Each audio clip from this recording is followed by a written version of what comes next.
It's my pleasure to welcome back Chris Garland for his second talk. If you haven't heard the first one, go back and look for it. I think it'll be number 158, although John hasn't published it at the moment. It was a very, very interesting story, a lovely interview. And judging by the synopsis of the second talk, it's going to be equally as interesting.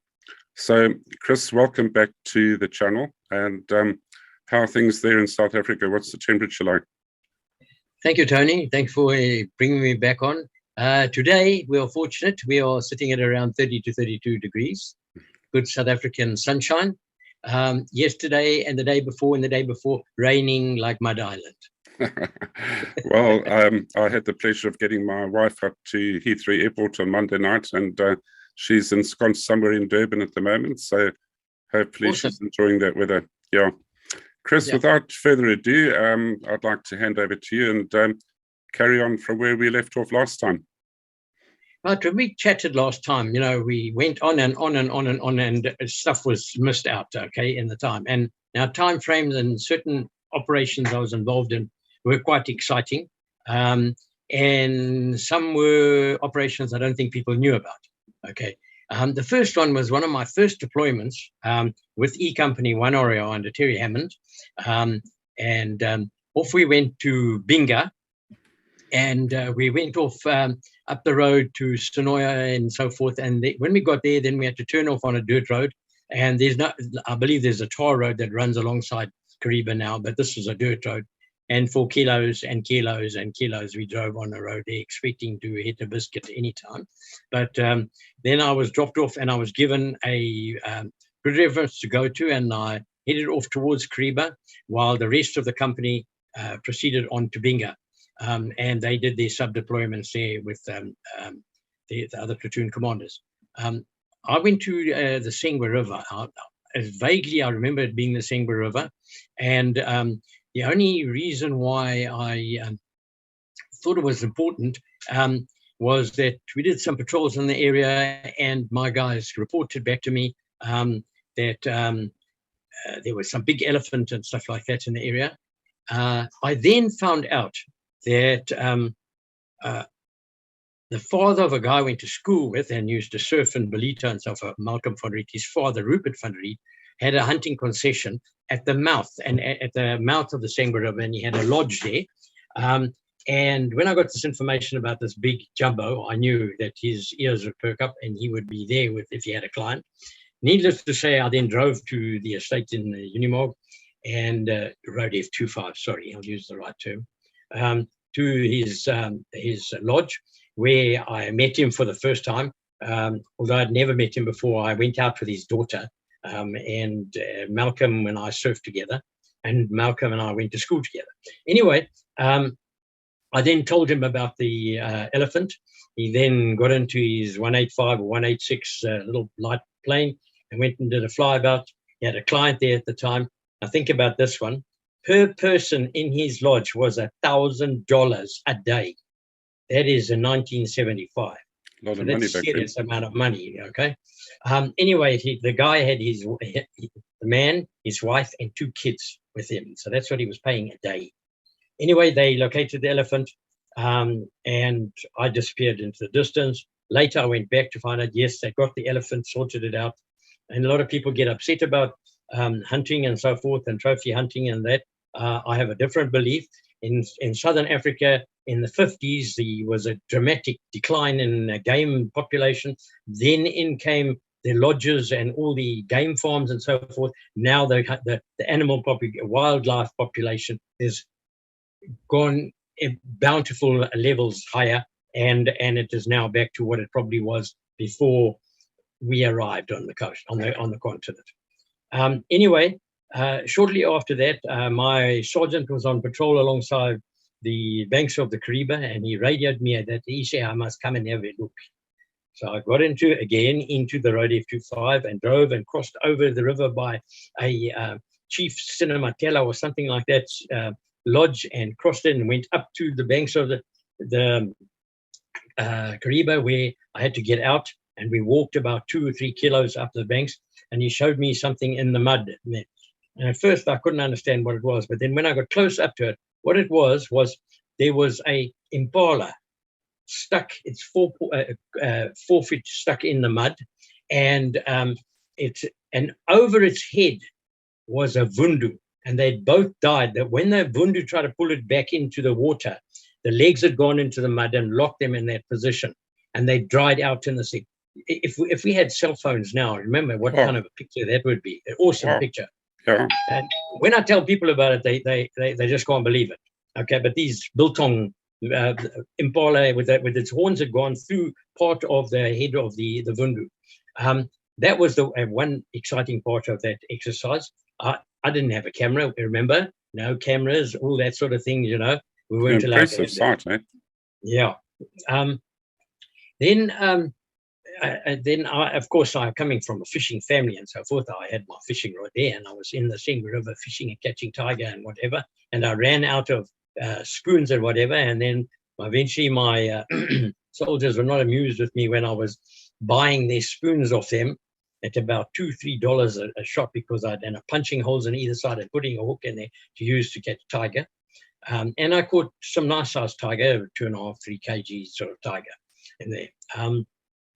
Then Rupert called me to his lodge, and I went there. He sent a runner, and can you believe it? You know, virtually like in the old days with a cleft stick, came to me and said, the Ishi, he wants me. So when I went there, when I got there, they had a cage, and they had a young leopard that he had grown up there, and he was now transferring it to some guy in an aircraft that was landing at the runway. But they had now tranquilized the leopard, and it was in this cage. And they then moved it, and I went with them to the airfield, and we picked up the cage and put it into the back of the aircraft, and it flew away. And I don't know where it went to, but obviously went to another game farm or something like that. That was that. Then after that, I was called back to Benga, and I was informed that there was a shortage of rations on the way back. So unfortunately for a klipspringer on the road back through there, it sort of got in the way of my sights, and we had to climb a little bit up a hill to go and get it and recover it. We took it back, and that night back at Benga we had a RAR of klipspringer, which in my opinion is one of the most tasty of all of them. But I need to find out later that it's considered royal game. Oh dear. But, you know, nudge, nudge, wink, wink. What do you say? I didn't hear you. Chris, before you carry on there, what year was this? This is around 1975. I'd just been commissioned. Right. One of the, in that, I think that was our first deployment. The next one was that HDF I spoke about. The reason why I was asking is because I thought it's rather an oddity to have tourists down on in a game park in the height of the war, but at 75, it hadn't quite started up there yet, had it? No, and Zipro were not too active across the river and so forth. Yeah. We were doing mainly border control patrols. That's what we were designed to do at that stage. Right. No five or anything like that. Then now we move on. The times for me start to get muddled up between 75, 76, 77, and so forth. I'll go into one operation that, as a platoon, I was sent to Vic Falls. I didn't know why I was going there. Actually, I was at Bakita in that area, came through Fort Vic, on and up through, and we went past, not Bulawayo, we went through Bulawayo and up the road there to Vic Falls. When we got to Twanky, we were then deployed, and I think it was Colonel Tilly or Hully or whoever's signals then sidetracked us, and I found that there was another two groups of soldiers there. I was 2 RAR. There was a 1 RAR platoon, and there was a troop from RLI. Anyway, we didn't get a chance to associate much between the platoons and so forth. We were sent into different areas. I was actually sent to Vic Falls, and my base was at the water tower by the airfield at the top, which was quite comfortable and nice. But our operations were mainly orientated around night time, and each of my sticks in my platoon had B-22 radios. That's as far as I remember, because or it might have just been A-53 radios, but our job was to create the impression that I was a battalion strength. Okay, and the one RAR platoon was to do that, and the one RLR troop their job was to do that as well. So we used to send in sit-reps to my headquarters, me being 0, okay, and then each of my platoon warrant officer, my platoon sergeant, and each platoon corporal and lance corporal, because we broken up into 6, they were all given their subunit call signs, company call signs, and we did quite a lot of patrolling around there. And at one stage, I was instructed to just to the east of Vic Falls, quite a way, about 15 kilos or so. There's quite a big gorge there. We knew there was a position of the Zambians on the other side, and we were to, at night, then to fire 50-round burst with lots of trace in it in the direction of that place. So what happened was, this whole exercise was to create this impression that there was a brigade in the area, okay, but it was only 3 platoons. And what happened was that we were also given this cardboard sheet, folding sheet. And on that cardboard sheet, which folded in half, it was about 1.5 meters long, about 500 wide. And what we had to do is, at nighttime, we had to go and put this thing out in a position. And then you had this little glass beaker where you put a condom inside of it, and you put this other acid into it, and it created a reaction, burnt a hole through the condom into the glass beaker, like a funnel, and that would then ignite a fuse instantaneous, not cortex or safety fuse, and it used to run along the thing, and wherever it was knotted, it would make a bang, like as if it was a rifle firing. And then it had 1-ounce primers in certain strategic positions and flares in positions and stuff like that. So you set this thing up and you moved away from it, got out of the area, and basically got into an ambush position, and you would let this thing go off. And it sounded just like a contact taking place at night. Flares going up and bangs, and with the fuse instantaneous knotted, it gave the sounds of the rifles being fired. Then at the end of that whole thing, then underneath it, they had a cortex with about a 100-gram block of explosives. And what would happen is it'd come to the end of that, go into the cortex, ignite, the cortex would be detonated, and then blow up, and everything would disappear, because the cortex was stuck underneath that cardboard, and then it just shredded it into nothing. So you'd have this bare patch of earth with little pieces of paper and stuff like that lying around. That I found very intriguing and very clever. Unfortunately, nobody came to investigate at night, which would have made it very pleasant if they had it. Then the other thing was that my ops would sort of finish at around 1 o'clock at night, with all this going on around and so forth. And then I used to then take a drive down to the Elephant Hills Hotel. Lovely. Where one of my fellow lieutenant's sister was a croupier there, and I used to gamble. Now, I wasn't a heavy gambler. I'd play the roulette every now and again. I didn't play any other stuff and whatever. But I remember afterwards coming back from that 6 weeks jaunt there, that I was $21.70 up. So I didn't lose anything out of that. I had many wonderful nights at that casino, and sadly watched it burn down later on. Yeah, I remember that incident, but I wasn't there. Chris, before you carry on, what was the purpose of that exercise to sort of infer that mobilize the ZIPRA to respond? Because we had an idea that ZIPRA was getting into a brigade strength or whatever, and they wanted to do a crossing as such. So by us being in a brigade in our position, that was to deter them from making that or finalizing that, the appreciation that they've made, and change their plans and delay them, which it consequently did. What year was that, do you know? I'm just trying to think that whether it was 77, 76, 77, I don't know. But I'm sure there's people who will remember the operation. Right. And there might even be record of it. It was called Operation Tentacle. Then one day we were sent to go to Kazangula. And of course, we arrive in pomp and ceremony, 3 platoons behind each other, lots of noise, got off, went into the bushes towards on the riverside of the highway, and we then got making lots of noise, and then started our vehicles up, and we left 2 or 3 sticks there, and we drove quietly back over the hill. And then the vehicles came all the way back again as more troops are arriving. And then we're back again, and into the night we did that, and we did that right through the night. In the morning, we sat around there through the day, and the next night got into our vehicles and drove away in great pomp and ceremony and whatever.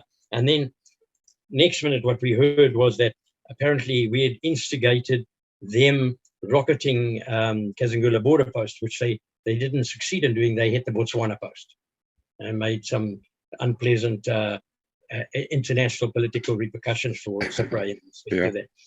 That was the same time where one Indian chased some Zipras down to the river and shot them on an island. And one of those booze crews proceeded to drive past just afterwards, and the crocodile came out of the water and took one of the bodies into the water from the island where they'd shot the guy. And there was again a bit of a news situation in respect to that. Then one day when I went back to Kazangula, an interesting side of the story was we were all standing around talking to border guys and whatever, and through the border post walking came 2 white girls. One with blonde hair, one with a brunette, long hair. They came swaggering past us, and I said to them, and where are you going? They said, oh, with a good Australian accent, we're going to Wanky. I said, really? When are you going there? Now we're talking about 2 o'clock in the afternoon.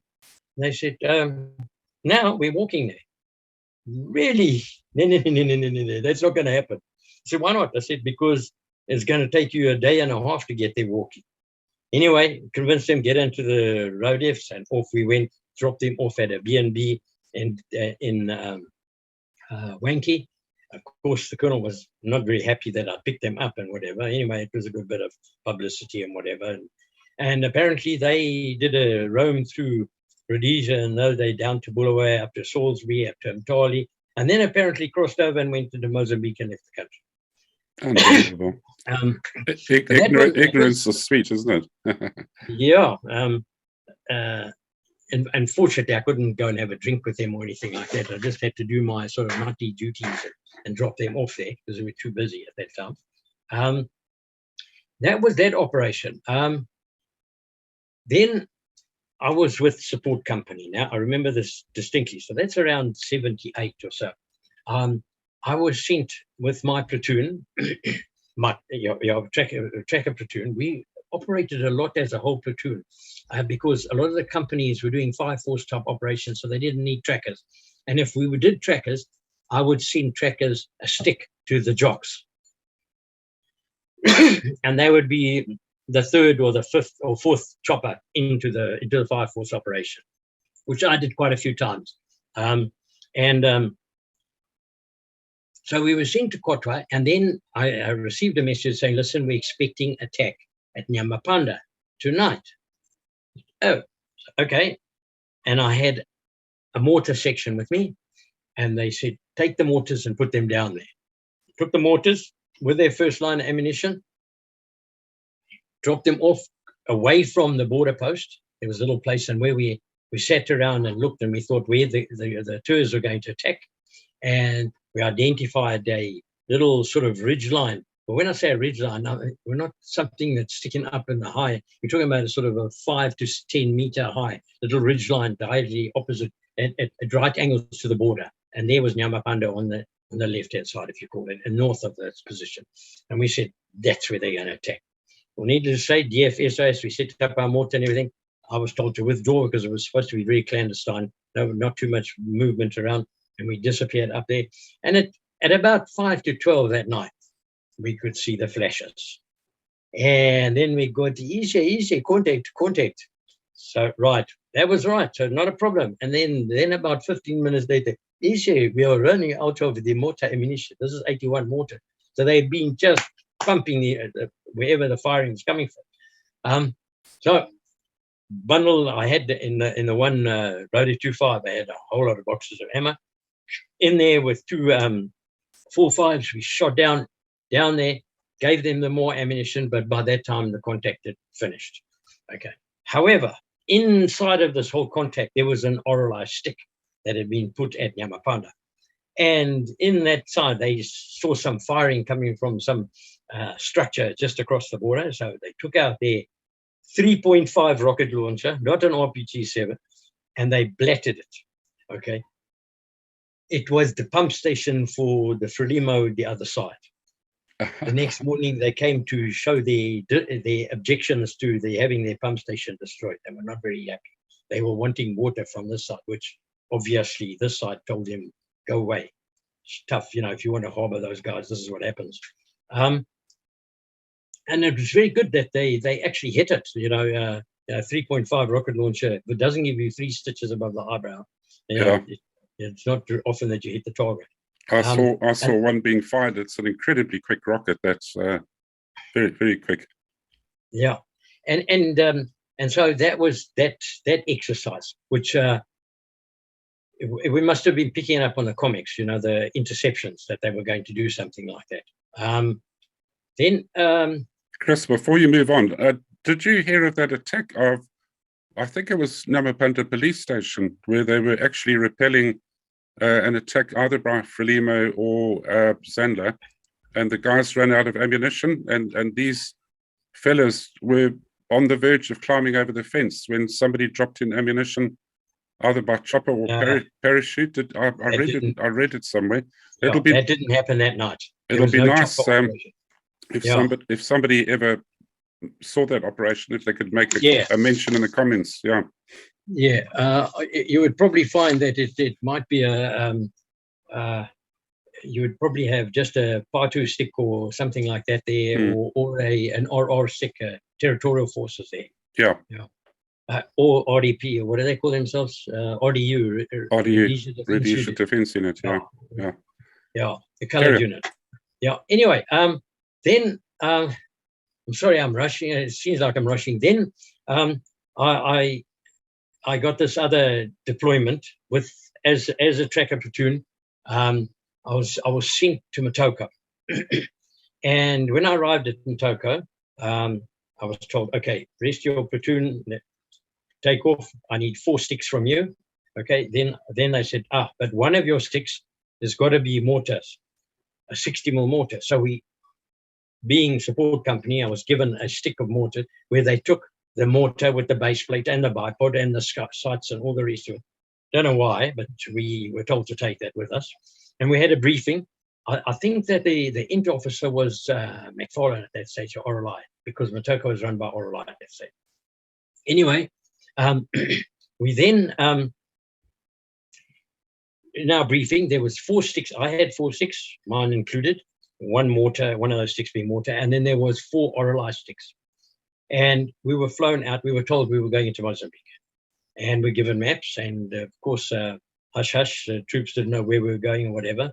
And we were flown first to Marymount mission, and from there we then flew in to about 10 to 15 kilos south of the place called Chioko, okay, which had an old Portuguese aldeamento there, and the Rio Lua goes past it. And we dropped off there, and we were the RAR sticks were the first 4 sticks in. It was a long flight, a very long way. And when we got out, we took over from some SAS guys, and one guy walked past me, and he said, obviously saw that I was white at the back. He says, "Sir, you taking over from us?" I said, "Yes." He says, "Good luck."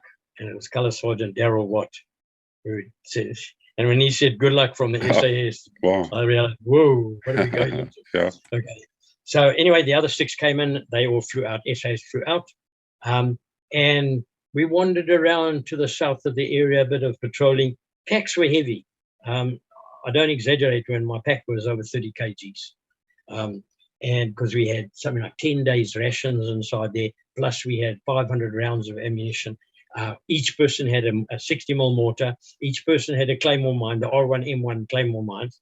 Another one with a little sight on the top and the legs that fold out, the two wells on it, and some AP mines. And one of my sticks had a box mine, the Chinese box mine. Now, we wandered around and didn't get involved in anything. And I don't remember how many days it was or whatever. It was slogging. When I wanted to pick up my pack, I used to put it against the tree, put my arm in there, then throw it onto my back, grab the tree and pull myself up. That's how heavy it was. So we were actually not mobile combat unit, if you want to call it. We were slow plodding. Then one night we were quite close to the river, and the wind was blowing and there was a full moon, and we were under some trees and everything, and there was long, slim branches rattling and everything like that. It was quite eerie, one of those kind of nights and so forth. And next minute, one of my one guy was a sticker monitor, was a sergeant there. He started, in his dreams, started shouting, "Shumba, Shumba, Anoroma, Shumba, my way," saying that the lion is biting me and I'm wounded and whatever. Well, I just saw guys cocking and heard guys cocking rifles and machine gunners slapping another Belton, although they had a Belton. It was panic. Anyway, it calmed down. That left us jittery as anything. Next morning, the guy in charge of this patrol was the RAR lieutenant. Okay. And he had a sergeant, which I knew. I didn't know the lieutenant. Anyway, we then walked down to take a view of this El Diamento. I don't know why, because in our briefing, the SAS told us, don't walk near the river, don't walk on paths. Walk down on this pathway down towards the river. And as we came into an open space, the fourth man in the patrol goes boom. And he stepped on a mine, AP mine. No. And it took off the one leg above the knee and the other one below the knee. Of course, everybody scattered. And we came back in, we cleared a path. My tracker guys cleared a path to him. And now here came the problem, was the medic was the number 4 man on this patrol who stepped on the AP mine. His name was Keith Nelson. He was an American. He had studied medicine, ran out of money, so he joined the American Special Forces as a medic. And he'd done 3 tours in NAM. He'd been in Rhodesia, I don't know how many months, 6 months or something like that. And this is what had happened to him. Anyway, he then proceeded to inform us on how to treat him. It's cauterized the legs, so you didn't have to put tourniquet straight away. But we did put eventually after that. And then he told us, okay, guys, it's getting painful. I'm going to make a noise and compromise you. You need to give me Sosagon. So we gave him Sosagon. We treated him. Meanwhile, the guys on the B-22 had got hold of Jock, told them the chopper was on its way, and 2 hunters were above and giving cover and so forth. And in came the LO with a gunship and picked him up and took him away. He survived. He then was treated, and apparently they flew him out from Salisbury. They flew him down to Cape Town for some reason or other. And the doctors operated and everything like that. But then the Southern Cross organization got involved in it. And my mom was a part of the Southern Cross. And I'd informed her by that stage. And they acquired a vehicle for him, and they organized his studies then at Cape Town University to continue studying as a doctor. So shortly after that, now this guy was lying. This incident, we were in eyesight of the El Diamento. So obviously, and from reading later, obviously SAS had some serious contacts in that area, because Andy Chait was wounded there. And then when they flew him out, he did not survive the wounding and so forth. Anyway, we were then told to go upstream to the northwest, and we went about 15, 20 kilos, and then we were told to cross. We crossed and find a road, which we duly did, and we started to go up again towards, I believe, a place called Sikaranza or whatever it was, but not much further. And then we suddenly on the road, we saw a Unimog parked there, okay? And on the Unimog was a 12,7. The Unimog, you could see it was burnt out and everything. This lieutenant said, okay, let's go and see if it. I said, no, you don't go near that. that's the SAS vehicle. You stay as far away as possible. In fact, nowhere near within 500 meters of that vehicle you go there. And we bypassed it, and we went now another 5 kilos north, and we got into a position there, and we got into an ambush position on the side of the road, because they informed us that there was going to be guys coming, infiltrating up that road. So we got into position, and I laid out the claymores. I'd done a lot of claymore operations and stuff like that. So I lay all the claymores out down the road, much to my disrespect later when you hear what happens. Anyway, and I put 8 claymores up with a Cortex, with the leaders onto it, with each detonator into it, so forth. I set it up with a click-clack and the detonator onto the Cortex for it, detonate.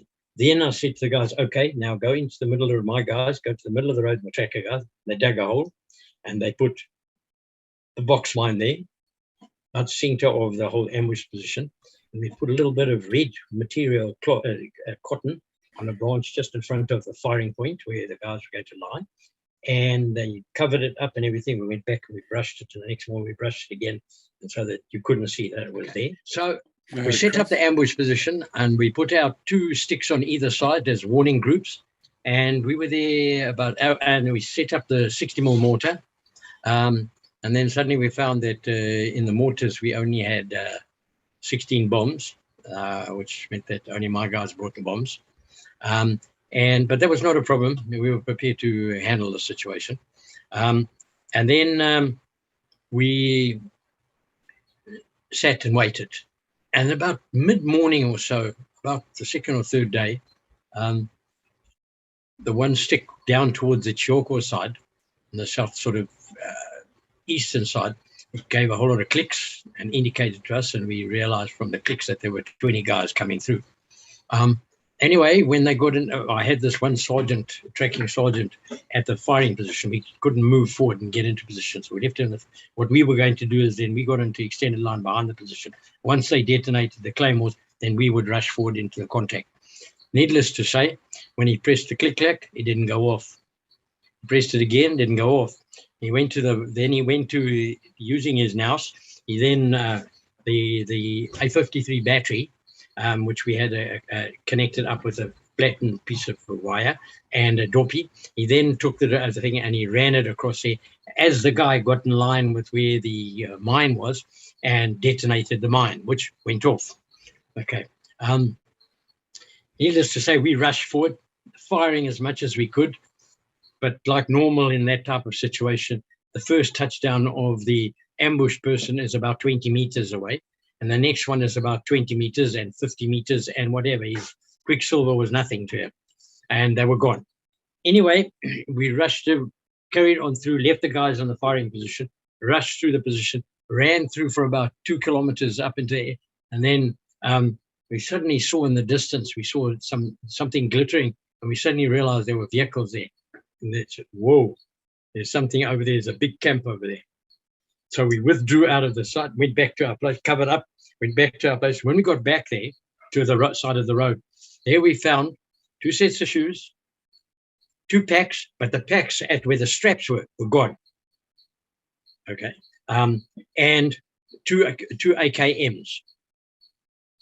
Interesting part about the AKMs, this is what, 1977, whatever it was, and the AKM stamped on the side of the AKM was 1975.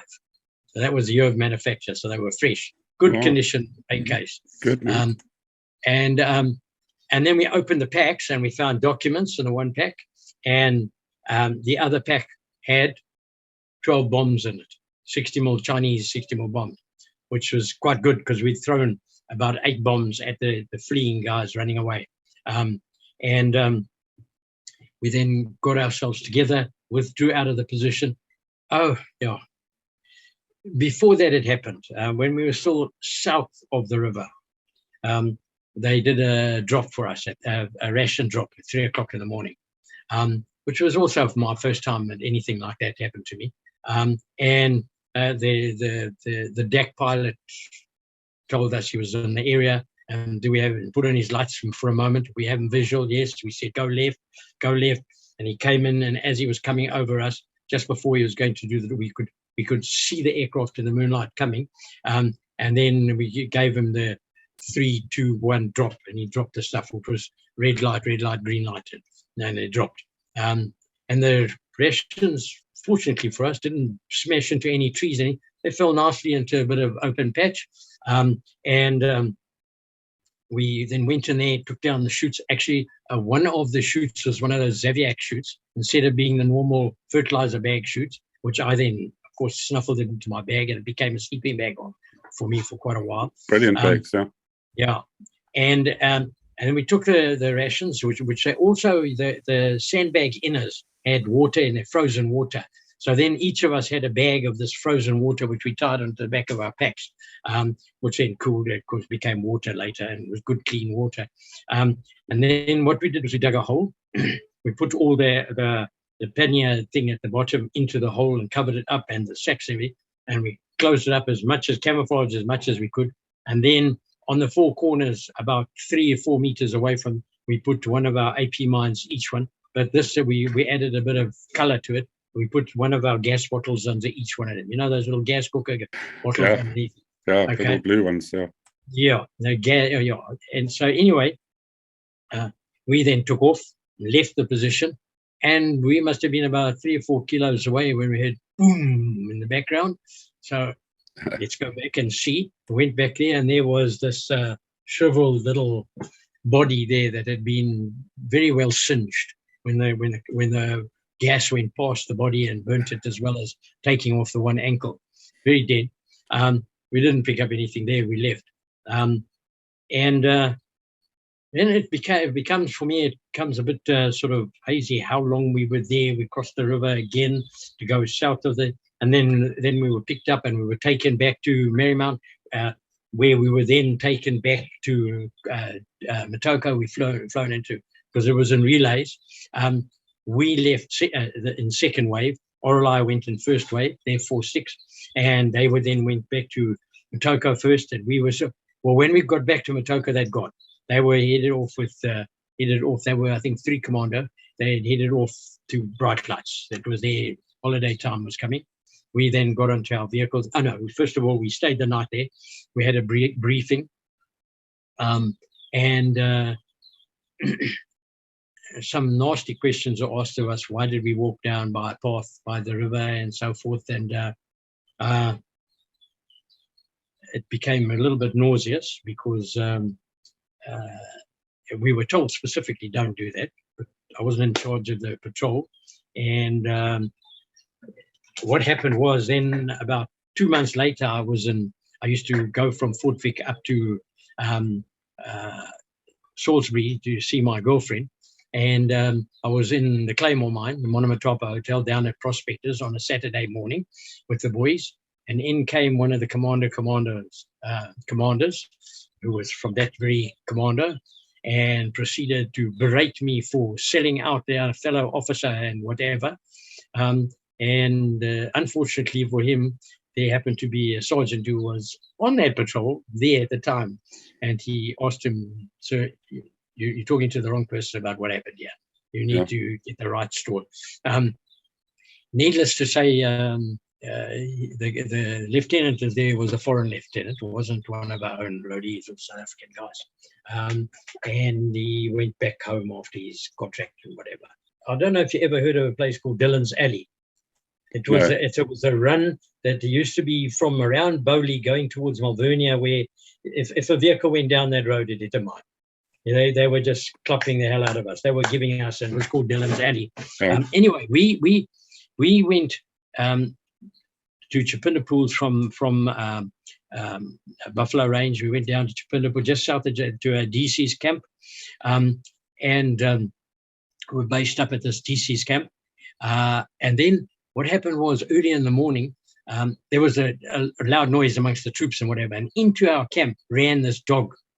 And you could see it was rabbit. So I grabbed my rifle and shot it straight away. It was taken away, and buried in a hole, and we burnt it and whatever. And that everybody was jumpy after that. Then one of the platoon commanders was sent on an operation into Mozambique. They had quite a bit of fun. And I was back at platoon company base and whatever. And unfortunately, when they were coming back, their vehicle tripped a jumping jack, which we'd never experienced before. And that's now I remember the name. And it was a Colour Sergeant Dyson on that vehicle, and he was the only one injured, and he was killed. Wow. Why there was a Colour Sergeant? Because normally they were clerks in the company or storeman, you know what I mean, the company storeman, and he was killed. That was very, very unpleasant.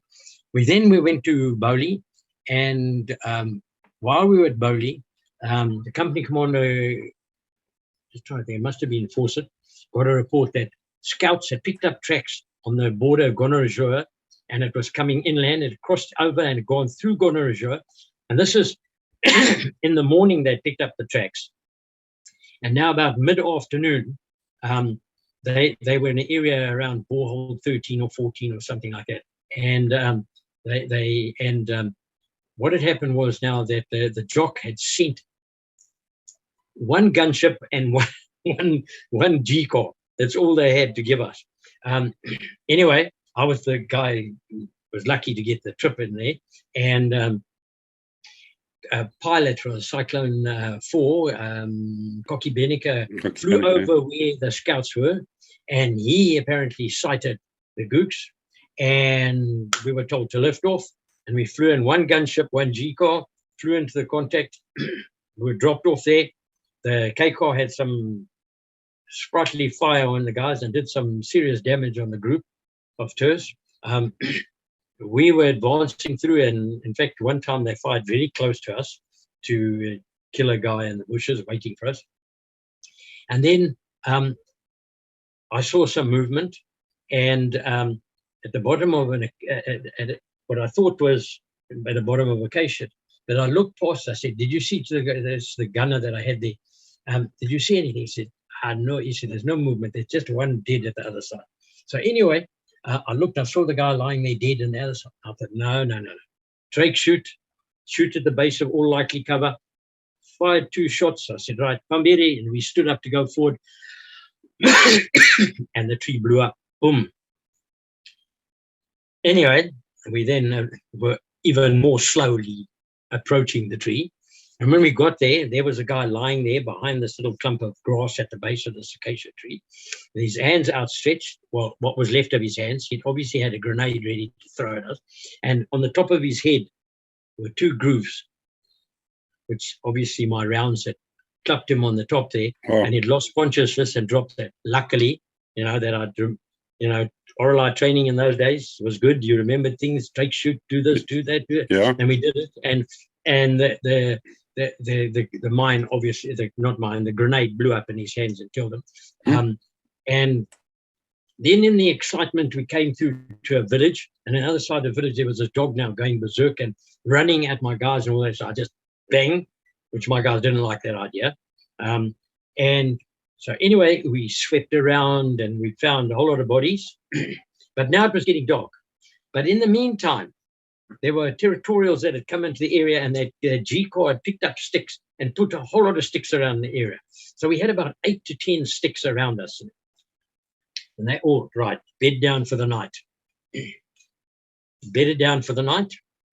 Next morning, I was sitting having tea, waiting, and all the sticks were coming in, sweeping in, and we were all in contact, making tea, and they started bang, bang, bang, bang. And one of the sticks says, contact. We ran in their direction.